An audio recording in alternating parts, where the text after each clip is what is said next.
Yeah, welcome wrestling fans to this WWE show review on Tim Reynolds Show, one of the most entertaining and electrifying sports entertainment channels on all of YouTube, as I'm reviewing Friday Night SmackDown from February 21st, 2025 in New Orleans, Louisiana. And guys, please make sure you hit that like button and subscribe to the channel. And after news broke earlier in the day when we find out that the final boss, The Rock, would be returning to Friday Night SmackDown, we see this show kicked off with the undisputed WWE Champion, the American Nightmare, Cody Rhodes, as he runs into General Manager Nick Aldis, who has to break the news to Cody and all of WWE Universe and tell him that he is no longer in the six-man tag match that was scheduled for the main event of Friday Night SmackDown. And Cody asks, well, who do we got to talk to get this match back on? But General Manager Nick Aldis would say, there's no one you can talk to, and there's no one I can talk to if you smell what I'm cooking. That's right, as he tells Cody Rhodes that he will have to meet the final boss inside the ring, as it looks like The Rock was the one that sent these orders down to General Manager Nick Aldis to Cody Rhodes. And man, after this, guys, we're going to get right to it. As we've seen later on in the night, the final boss, The Rock, make his return inside the ring to address the crowd in the WWE Universe and break some big breaking news, as we will see WrestleMania 42 in 2026 in New Orleans, Louisiana at the Superdome. What big breaking news here coming from The Rock, the final boss. But that would not be all, as he welcomes out the undisputed WWE Champion Cody Rhodes to give him some big respect and some compliments, letting him know that we've actually become friends over the last few months, sharing some Terramana tequila together. Also, their moms are hanging out and they've become very close, and he respects the hell out of Cody Rhodes, as he's been a fighting champion carrying the company over the last year. But he also has a big question for Cody Rhodes, saying he wants him to be his champion. What does this mean? As we finally see at the end of it all, The Rock says, I want your soul, Cody Rhodes. What does this mean coming from the final boss? A big, scary mystery message coming here from The Rock, and we'll have to wait and find out at Elimination Chamber what Cody Rhodes will decide to do, as that's when the final boss says he wants an answer from Cody Rhodes on whether or not he will be his champion. Oh man, I can't wait to see what happens with this, guys. And what a way to kick off this WWE show review on Tim Reynolds Show.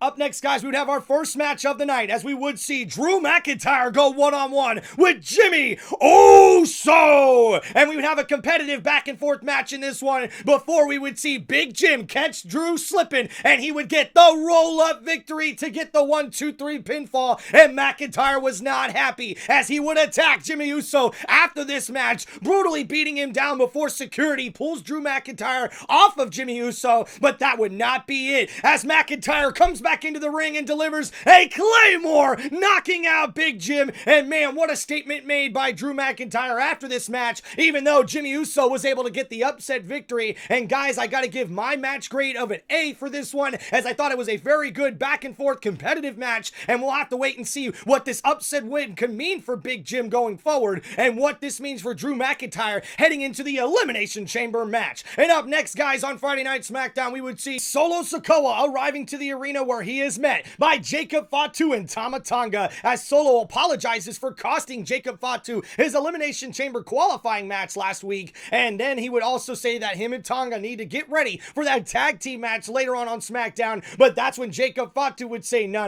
you see, me and you, Solo, are the ones that are gonna run this match later on here tonight, and I know that you didn't do that on purpose, because if you did, your ass wouldn't be standing here right now. And that's when Solo would respond saying, and that's why I love you, Jacob. And man, we'll have to see what happens later on in our main event match, where we will see Solo Sikoa and Jacob Fatu team up to take on the team of Damian Priest and Braun Strowman. Then, guys, next up after this, we would see our next match of the night, which would be The Miz teaming up with Carmelo Hayes, of all people, as Miz has been trying to get Hayes on his side as a team for weeks now, including right before this match when R-Truth came up and was talking to Carmelo Hayes, with Miz interrupting, saying that he got this tag team match approved by General Manager Nick Aldis, and it will be now Carmelo Hayes and The Miz versus R-Truth and L.A. Knight. Yeah, as R-Truth had everybody laughing, saying that Louisiana's own L.A. Knight, who's actually from Maryland, Sterling. This is crazy, man. R-Truth is freaking hilarious as we see some John Cena-like moves from R-Truth throughout this match, and even him playing his silly old games, tagging in The Miz, going in the wrong tag team corner. This was hilarious, but it was a very competitive back and forth match. And guys, we would see The Miz and Carmelo Hayes get the victory after Shinsuke Nakamura came out and attacked LA Knight, who looked like he was going to win the match for his team, but unfortunately, The Miz and Carmelo Hayes take advantage with a sick double team move where we seen The Miz's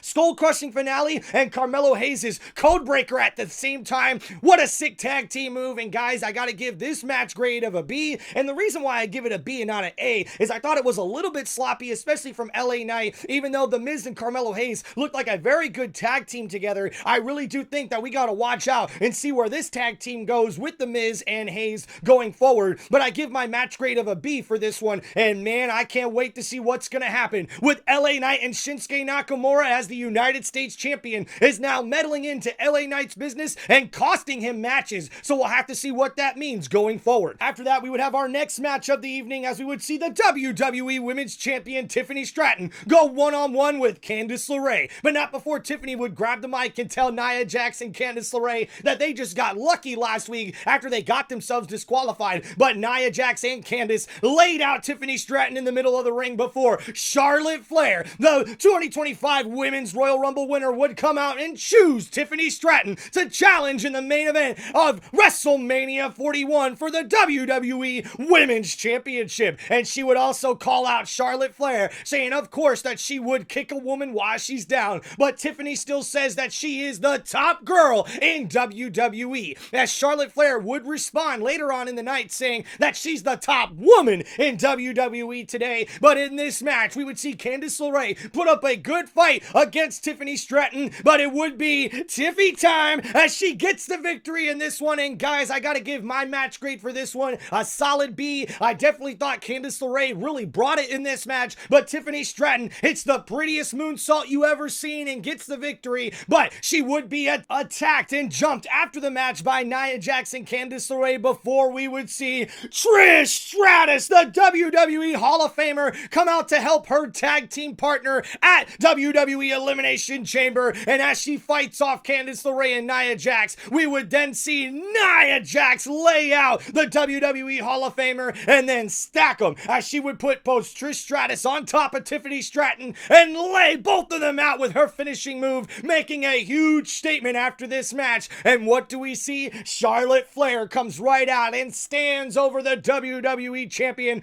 pointing at the sign as she is ready for the main event match at WrestleMania. And once again, we see Charlotte Flair standing over Tiffany Stratton after her match. Then up next, guys, after this, we would then see Cody Rhodes met up by Damian Priest, who tells him congratulations in making it to the Elimination Chamber. But Priest would tell Cody that after he wins the chamber, he's coming for his WWE title. And that's when Cody Rhodes said, "I wouldn't have it any other way, my friend." But then after Rhodes walks away, we would see one big SOB, Braun Strowman, come and talk to Damian Priest to make sure they're on the same page for their tag team match in the main event of Friday Night SmackDown. And he would also tell Priest that he got lucky last week, that if it wasn't for Solo getting involved, Braun Strowman could have easily won that match and qualified for the Elimination Chamber. But that's when Priest would say, "Hey, that's all right. I took advantage and I was the one able to get it, but let's make sure we're on the same page here tonight." And he goes, "Oh, don't worry," as Braun Strowman is ready to get his hands on Jacob Fatu and Solo Sikoa in that tag team match later on Friday Night SmackDown. Then next up after this, guys, we would see a backstage interview between Naomi and Bianca Belair, as they were asked about their thoughts on the video evidence for Liv Morgan and Raquel Rodriguez possibly being the ones who beat down Jade Cargill all those months ago, as they believe they are guilty and they're gonna make sure they handle their business, as we will see the WWE Women's Tag Team Championships on the line on Monday Night Raw when Naomi and Bianca Belair face the number one contenders Liv Morgan and Raquel Rodriguez. And then up next, guys, we would see a one-on-one match between Naomi and Liv Morgan, but this match would not even get started after Liv Morgan and Raquel Rodriguez attack Bianca Belair and Naomi, laying them out in the ring and making a huge statement to the WWE Women's Tag Team Champions that Liv and Raquel mean business. After that, we would then see backstage the Women's United States Champion Chelsea Green talking to SmackDown General Manager Nick Aldis about why the Canadian Champion isn't a part of WWE's Elimination Chamber in Toronto, Canada. And Nick Aldis would tell Chelsea Green, "You really tested my patience, but you want a match? Fine. Next week on Friday Night SmackDown in Toronto, Canada, make sure you lace up your boots, get your gear ready, and pack your bags, because you will be in action." But with who? As General Manager Nick Aldis doesn't tell Chelsea Green, and the Women's United States Champion is not happy about it. So we'll have to see next week on Friday Night SmackDown who Chelsea Green will take on. And guys, after this, we would see our next match of the evening, as we would see Pretty Deadly go up against the team of DIY in this tag team match for the WWE Tag Team Championships. And guys, we would see Pretty Deadly put up a really good fight against DIY, but then the Street Profits would show up out of nowhere and attack Pretty Deadly and DIY, causing disqualification. But the Street Profits would leave both teams laid out, not only in the ring, but outside the ring. But then we would see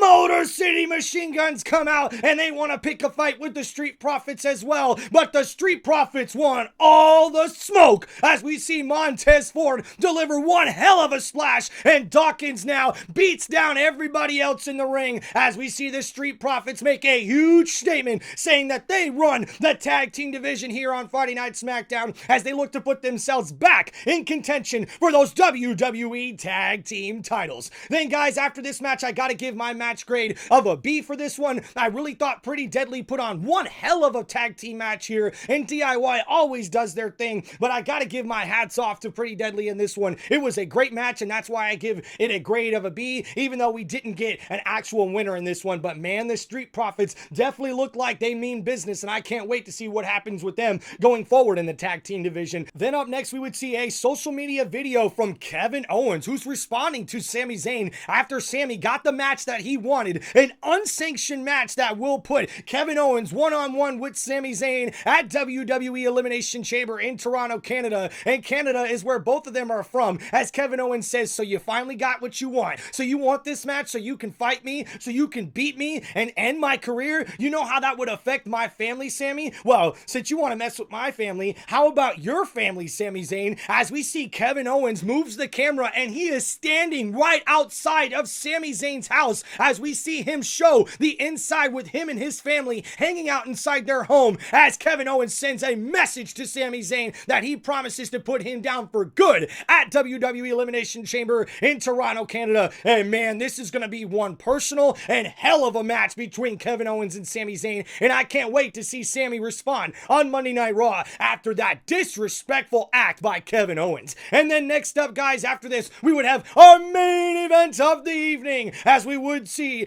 Damian Priest and Braun Strowman team up to go up against the team of Solo Sikoa and Jacob Fatu. And guys, we would see the Samoan Werewolf and Solo Sikoa really put on a very good show in this one, but Damian Priest and Braun Strowman would get the victory in this one after Jacob Fatu and Solo cannot get on the same page, with Jacob laying out Solo in the middle of this match, but he didn't look like he regretted it one bit, as Damian Priest takes advantage and he would deliver a choke slam from south of heaven to beat Jacob Fatu and get the victory for him and Braun. And guys, my match grade for this main event match, I got to give an A, as I really thought it was a good back and forth match, a very good tag team match. Even though Braun Strowman was a little sloppy in this one, I think he still made up for it with aggressiveness and also his power that he showed throughout this matchup. But guys, what a way to end Friday Night SmackDown, and this has been your WWE show review from Tim Reynolds Show. Please make sure you guys hit that like button and subscribe to the channel, and let me know what you guys thought of this Friday Night SmackDown. And I gotta ask you guys, what do you think is going on in the head of The Rock, the final boss, and what does he mean by asking Cody Rhodes to be his champion, that he wants his soul? I mean, guys, this is like some Wyatt Six type shit, some Bray Wyatt type shit, some Vince McMahon type shit. I don't know what to make of it, but man, we're gonna have to pay attention going forward and see what Cody Rhodes does and responds to the final boss, The Rock, at WWE Elimination Chamber and next week on Friday Night SmackDown. So make sure you guys tune in to more of my WWE show reviews on Tim Reynolds Show, and make sure you also check out my live play-by-play and reaction of all WWE Premium live events, including WWE Elimination Chamber coming up in just a few days. And guys, guys. Thank you so much for all the support. Thank you, wrestling fans, and thank you, WWE Universe. I couldn't do this without you, and thank you for checking out one of the most entertaining and electrifying sports entertainment channels in all of YouTube, Tim Reynolds Show. Let's fucking go.